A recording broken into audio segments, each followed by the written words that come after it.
تیسرے کلمے کی تفسیر کے لیے میں بیٹی شمرایہ انیل کو بلاؤں گی، آپ سب کی بھرپور تالیوں میں۔ مسیح میں آپ سب کو سلام۔ میری درخواست ہے آپ سب سے کہ آپ میرے ساتھ کلام پاک میں سے نکالیں یوحنا رسول کی معرفت لکھی گئی انجیل، اس کا 19 باب اور اس کی 25 سے 27 آیت۔ یوحنا کی انجیل اس کا 19 باب اور اس کی 25 سے 27 آیت۔ خداوند کے پاک کلام میں یوں لکھا ہے، اور یسوع کے صلیب کے پاس اس کی ماں اور اس کی ماں کی بہن مریم کلوپاس کی بیوی اور مریم مگدلینی کھڑی تھی۔ یسوع نے اپنی ماں اور اس شاگرد کو جس سے محبت رکھتا تھا پاس کھڑے دیکھ کر ماں سے کہا کہ اے عورت، دیکھ تیرا بیٹا یہ ہے۔ پھر شاگرد سے کہا، دیکھ تیری ماں یہ ہے۔ اور اسی وقت سے وہ شاگرد اسے اپنے گھر لے گیا۔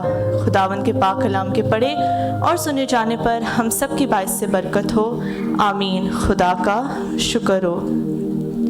عزیزو، ابھی جو ہم نے حوالہ پڑھا ہے وہ ہمارے منجی خداوند یسوع مسیح کے زبان اقدس سے نکلنے والا تیسرا کلمہ ہے، جسے محبت کا کلمہ بھی کہا جاتا ہے، یعنی the word of affection۔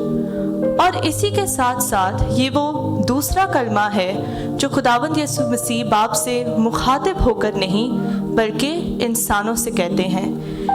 جیسے کہ اس سے پہلے خداوند یسوع مسیح اپنے ساتھ لٹکے ہوئے ڈاکو سے کہتے ہیں کہ تو آج ہی میرے ساتھ فردوس میں ہوگا، اسی طرح اب خداوند یسوع مسیح اپنی ماں اور اپنے شاگرد سے کلام کرتے ہیں۔ غور کرے عزیزو، یہ پاس کھڑی وہی مقدسہ مریم ہے جس سے جبرائیل فرشتے نے کہا تھا کہ خداوند کی طرف سے تجھ پر فضل ہوا ہے، تو حاملہ ہوگی اور بیٹا جنے گی اور اس کا نام یسوع رکھنا۔ یہ وہی مقدسہ مریم ہے جو کرتے ہوئے 12 سال کے یسوع کو یروشلم میں ڈھونڈتی تھی۔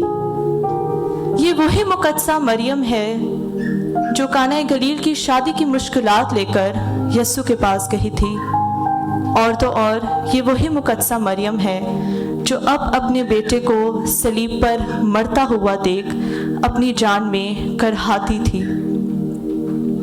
اور یہاں پر آ کر کلام مقدس کی وہ بات پوری ہوتی ہے جو خداوند نے اپنے بندے شمعون کے وسیلے سے کہی تھی، جس کا ذکر ہمیں لوکا 2 باب میں ملتا ہے، جس میں لکھا ہے، بلکہ خود تیری جان بھی تلوار سے چھٹ جائے گی۔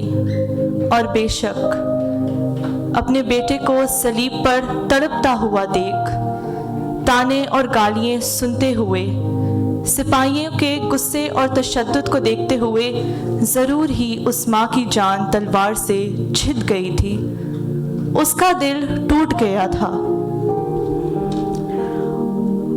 اور شاید ہی کوئی اس دل دہلا دینے والے واقعے کو دیکھ پاتا۔ لیکن پھر بھی وہ ماں نہ تو صرف اپنی جان میں کرہاتی تھی بلکہ بڑے حوصلے کے ساتھ صلیب کے پاس کھڑے ہوئے خاموشی میں یہ نظارہ دیکھ رہی تھی۔ اور اس وقت مقدسہ مریم سے بھی زیادہ دکھ خداوند یسوع مسیح کو اپنی ماں کی حالت دیکھ کر ہو رہا تھا۔ اسی لیے یوحنا کی انجیل اس کے 19 باب کی 26 آیت میں خداوند یسوع مسیح اپنی ماں سے کہتے ہیں کہ اے عورت، دیکھ تیرا بیٹا یہ ہے۔ پھر اپنے شاگرد سے کہتے ہیں، دیکھ تیری ماں یہ ہے۔ اور یہ لے کے جاتا ہے مجھے میرے پہلے نقطے کی طرف، جو ہے اپنے ماں باپ کی عزت کرنا۔ عزیزو، 10 حکموں میں سے یہ واحد حکم ہے جس کے ساتھ خدا نے وعدہ بھی کیا تھا کہ تو اپنے باپ اور اپنی ماں کی عزت کرنا، تاکہ تیری عمر اس ملک میں جو خداوند تیرا خدا تجھے دیتا ہے دراز ہو۔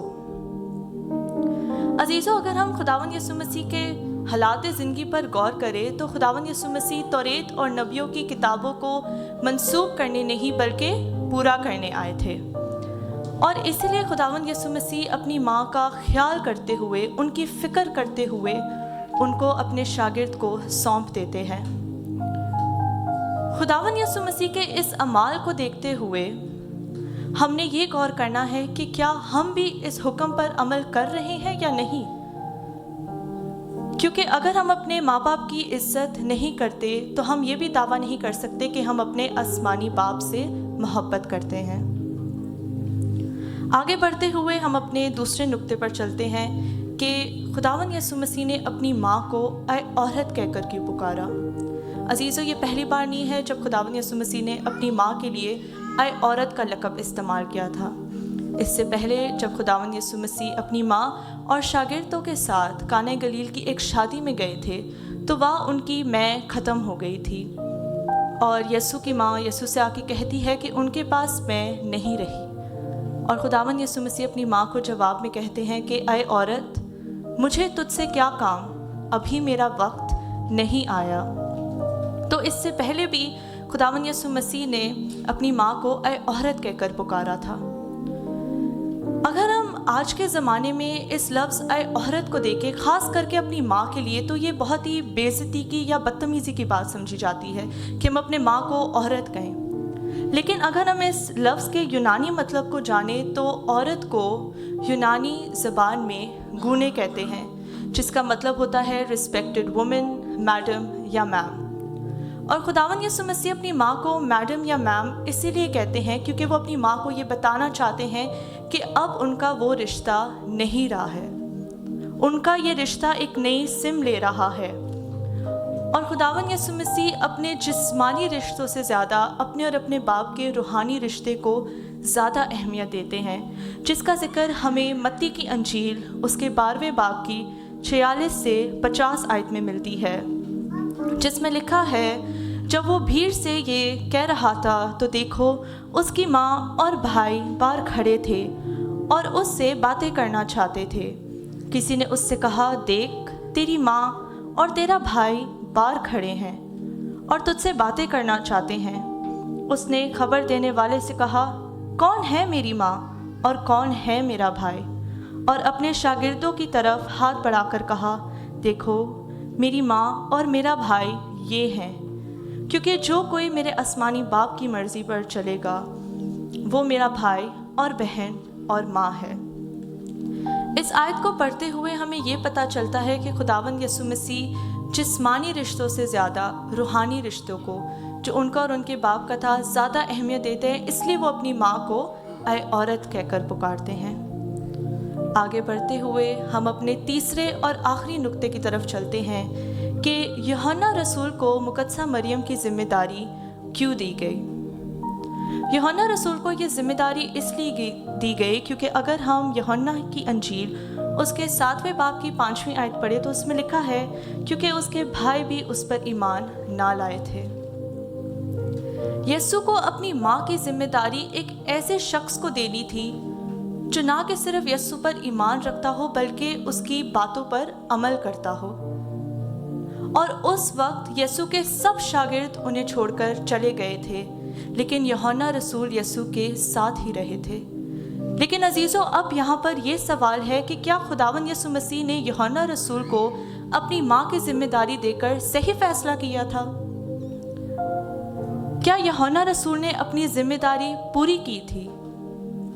तो इसका जवाब है हाँ मेरे अजीज़ों।